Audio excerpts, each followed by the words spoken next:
Prosseguindo na apologética cristã, vamos ao número 11 do material didático, na lição 4, a vida sem pecado de Jesus. Bom, para falar sobre a vida de pecado sem Jesus, vamos lembrar uma coisa. A Igreja Católica, por que ela criou a Imaculada Conceição de Maria? A Igreja Católica, ela diz que Maria, ela nasceu sem pecado, para que, no caso, Jesus Cristo não tivesse contato com um corpo pecaminoso. Okay? Mas isso não está na Bíblia. Okay? A única questão que a Bíblia coloca, vamos dizer, sem pecado, é Jesus. Jesus Cristo é que é o Cordeiro Imaculado.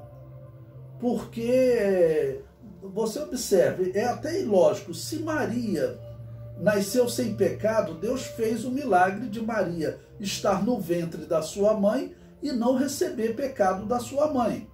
Lembrando que nós não sabemos como que o pecado passa de pai para filho. A Bíblia não nos declara isso. Okay? A Bíblia só diz que o pecado passa de pai para filho. Aí vem sempre aqueles que gostam das hipóteses, né? Uns defendem que passa pela alma. Aí os pais doam a alma para o filho e o pecado vai na alma. Outros acham que passa pelo sangue, pelo cordão umbilical, a mãe passa o pecado para o filho.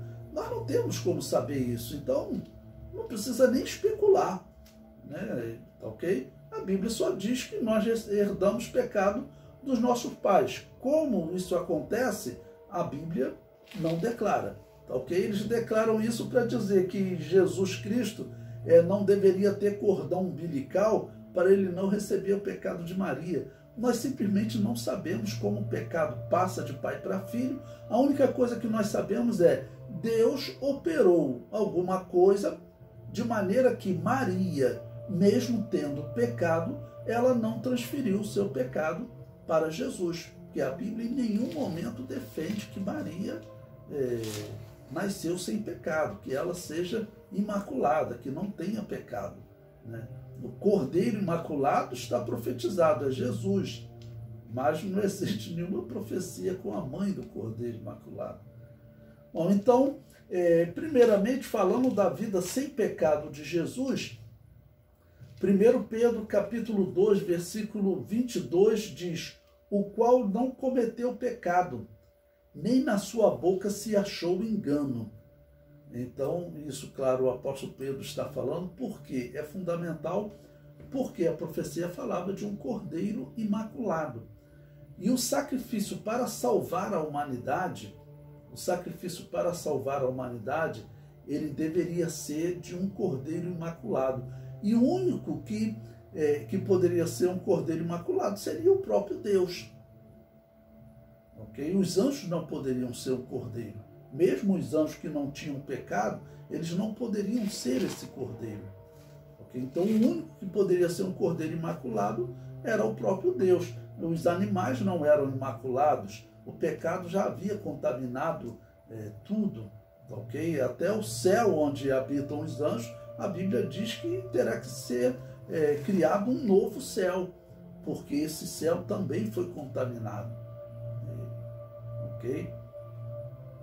Bom, outro texto que fala da vida sem pecado de Jesus, Jesus como imaculado, em Hebreus 4,15 diz: porque não temos um sumo sacerdote que não possa compadecer-se das nossas fraquezas, porém um que, como nós, em tudo foi tentado, mas sem pecado. Ou seja, aquele que intercede por nós, ele não é simplesmente, por exemplo, um anjo. Um anjo, ele não pode interceder por nós. Ele não tem nenhuma experiência, ok? Que possa descrever a nossa fraqueza e assim interceder por nós. Olha, aquele corpo lá é muito limitado. Eu estive naquele corpo. Então, Pai, perdoa-os. E assim Jesus Cristo está intercedendo por nós. Ok? Ou seja, ele esteve nesse corpo, mas ele não pecou.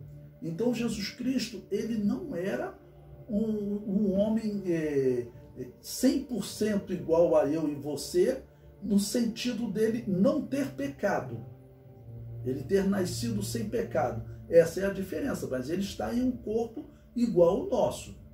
Só que o nosso corpo, ele já possui pecado, ok? Já nasceu em pecado.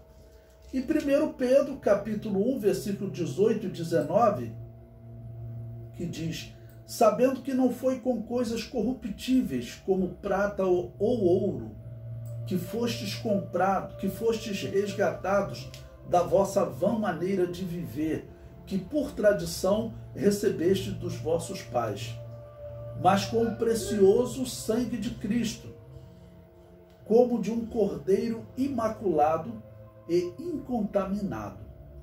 Então a profecia falava de um cordeiro imaculado, um cordeiro sem mancha.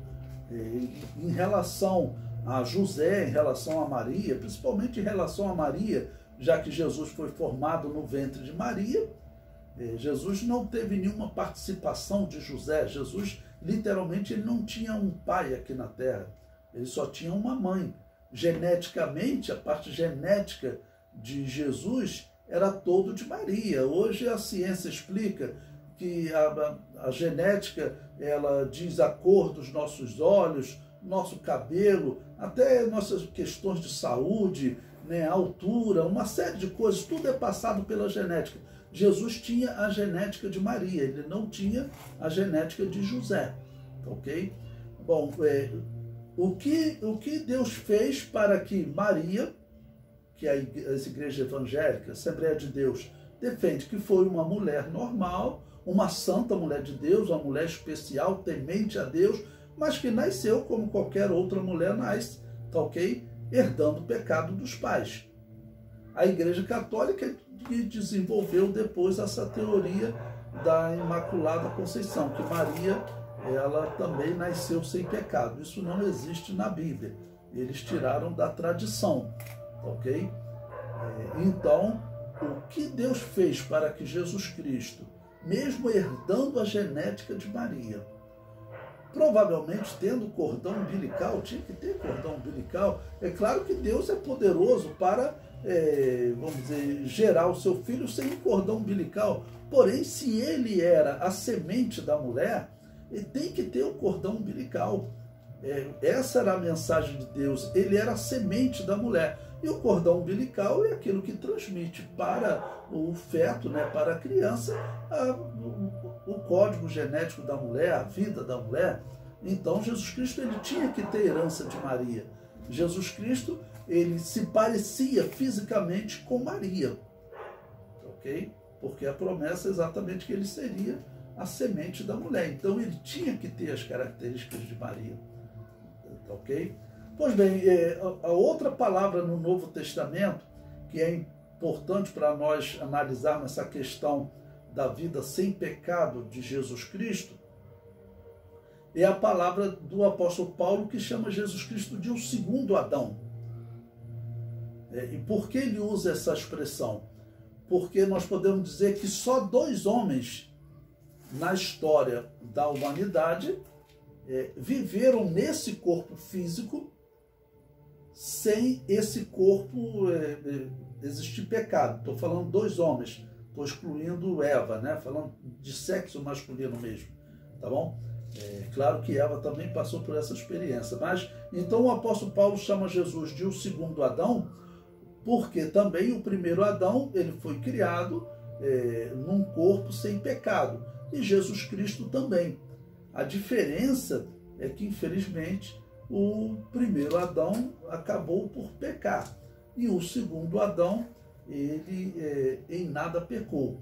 Então, Jesus Cristo, ele é o Cordeiro Imaculado, e ele chega na cruz como o único que poderia de fato fazer esse sacrifício, para que aos olhos de Deus, o Espírito de Deus trabalhasse. Porque a questão que nós comentamos muito em apologética cristã, a grande questão realmente para o homem, que o homem tanto pergunta, é o sofrimento, o mal. Por que existe tanto sofrimento? E alguns questionam. Teve um homem chamado Epicuro, eu coloquei até o texto lá no grupo para vocês, para depois vocês darem uma lida. um texto, um comentário que eu faço sobre um homem chamado Epicuro, em que ele desafiou, né, os homens a falarem de um Deus que ele fosse ao mesmo tempo amoroso, fosse um Deus bom, fosse um Deus todo-poderoso, tá bom? E também um Deus presciente, porque ele dizia, Deus, se ele é presciente e também é todo-poderoso, se ele é presciente, ele sabia que o mal existiria. Se ele é todo-poderoso, ele podia impedir que o mal viesse à existência. Por que ele não fez? Então Epicuro dizia, a conclusão óbvia é que Deus, ele não é bom. Era a conclusão desse Epicuro. Tudo que eu estou falando para vocês está explicado lá no texto. Não precisa anotar agora não. Depois vocês leiam e revejam o vídeo. Tá ok? Então Epicuro, ele colocou esse desafio. Como é que nós respondemos isso? Eu coloco sempre uma questão fundamental, que Deus, ele poderia não criar, então, nem os anjos, nem os homens, e não existiria vida. Ou ele poderia, com isso, Deus tiraria, né, vamos dizer, a oportunidade de 2/3 dos anjos que permaneceriam fiéis, ok? E também dos homens que, com fé, buscam a redenção deste corpo, tá ok? Deus, esses também não seriam criados. Então, o que Deus fez? Deus criou, mas ele também apresentou o sacrifício perfeito.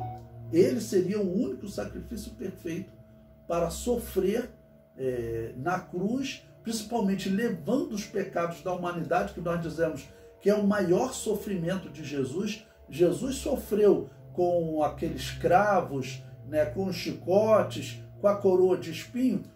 Tudo isso era sofrimento, mas o pior dos sofrimentos, ou o maior dos sofrimentos, foi ele perder a comunhão com o Pai e com o Espírito Santo.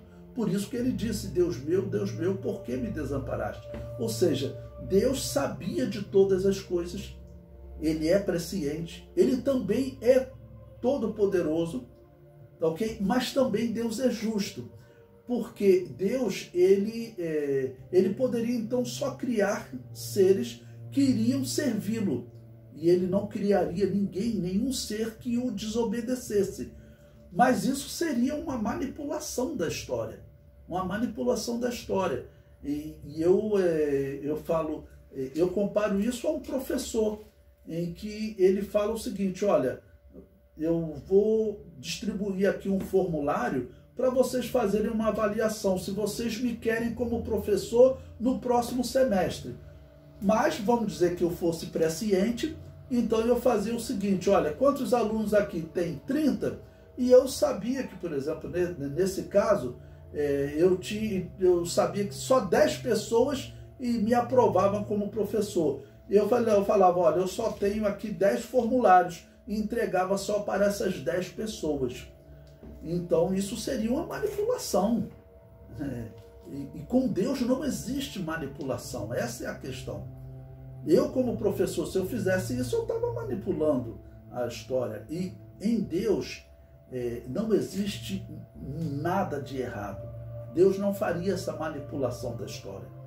Ok? Então, a história segue, ele cria os seres espirituais, os anjos, cria os homens e ele apresenta o recurso.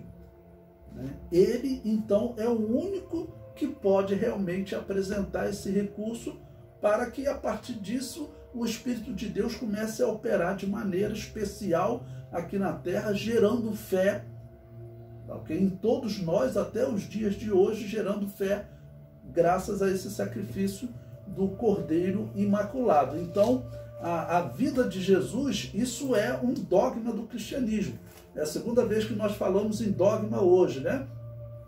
Nós falamos que o monoteísmo é um dogma do cristianismo. Um outro dogma do cristianismo é que Jesus Cristo nasceu sem pecado. A Igreja Católica inventou que Maria também nasceu sem pecado. Isso não é nosso dogma, tá ok? Então, o nosso dogma é monoteísmo. Jesus Cristo nasceu sem pecado, ele teve uma vida sem pecado, o sacrifício expiatório da cruz é perfeito, tá ok? Ele ressuscitou e ele ascendeu aos céus e vai voltar para nos salvar, tá ok? Todos esses são dogmas do cristianismo. Alguns colocam, e eu concordo também, que o batismo em águas, ele é também, alguns colocam ele como um dogma, mais do que uma ordenança. Nesse sentido, tanto como ordenança, eu vejo a ordenança praticamente como um sinônimo de um dogma, tá ok? Mas no caso, é chamado de uma ordenança por causa da atitude que você tem que ter, é uma atitude.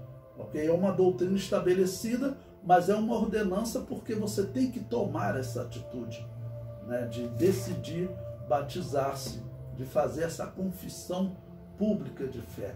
Okay? Então, a vida sem pecado de Jesus Cristo está entre os dogmas do cristianismo.